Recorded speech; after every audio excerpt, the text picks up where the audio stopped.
Welcome to the deep dive.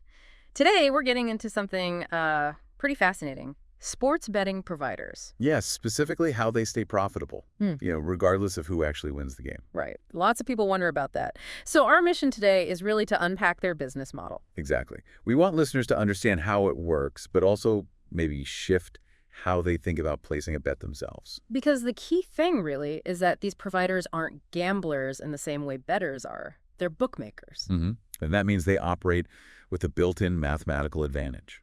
It's engineered. Okay, so let's talk about that advantage. It's called the margin. That's the core concept, the bookmaker's margin. Think about a simple coin toss.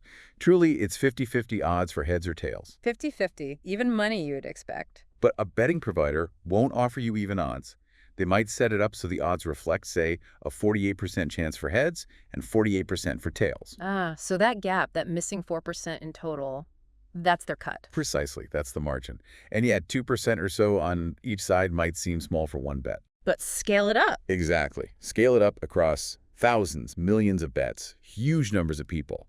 That small percentage guarantees them long-term profit. Volume is absolutely key for them. Okay, so the house has this built-in edge. But, the material we looked at suggests listeners can sort of flip the script. How does that work practically? Yeah, it's about changing your approach, thinking more strategically, like the house does. In a way, it starts with discipline. Discipline. Big time. Bookmakers love emotional betting. Betting huge on your favorite team just because, or trying to win back money you just lost. Chasing losses. Yeah, that's when people make irrational choices. And that margin the bookie has, it works even harder against you then. So rule one is maybe don't bet with your heart, especially on your own team. Pretty much. Or at least be aware you're doing it. Yeah. Then it's about making informed decisions, trying to gain your own edge. No. Well, by finding what are called value bets. This means you need to do your homework, basically. Maybe you follow a team super closely. And their star player has a minor injury. The general public, and maybe even the odds, haven't fully accounted for.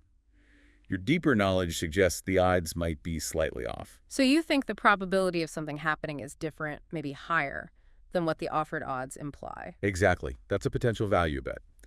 You're looking for situations where you genuinely believe the bookmaker might have mispriced the odds based on your own research or specialized knowledge. Okay, that makes sense. Requires real effort, though. It does.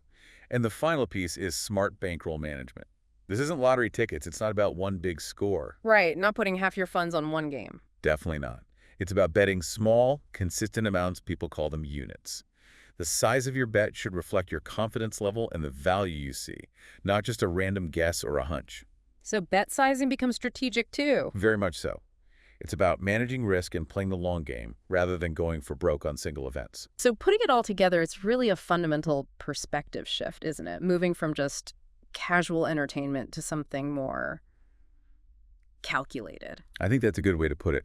You first have to accept the system is designed for the bookmaker to win over time because of that margin. Acknowledge the built-in edge. Right. And then you consciously try to play differently. You try to operate on your own terms by finding and using any edge you might have, whether it's information, analysis, whatever. You're not just taking the odds presented, you're questioning them, looking for discrepancies. Exactly. You're engaging more critically. Okay, so to wrap up, the sports betting industry profits from that mathematical edge, the margin. But listeners can approach it differently. Absolutely. By being disciplined, doing the research to make informed choices, finding value, and managing their money strategically, it changes the dynamic. You might not overcome the house edge easily, but you approach it smarter. You certainly give yourself a better chance than betting blind. And, it leads to a bigger question, maybe something to think about after this. In any system designed for profit, not just betting, but anything, where does your personal edge lie? What unique knowledge or perspective do you bring? Thinking about that, well, it can be pretty insightful far beyond just sports.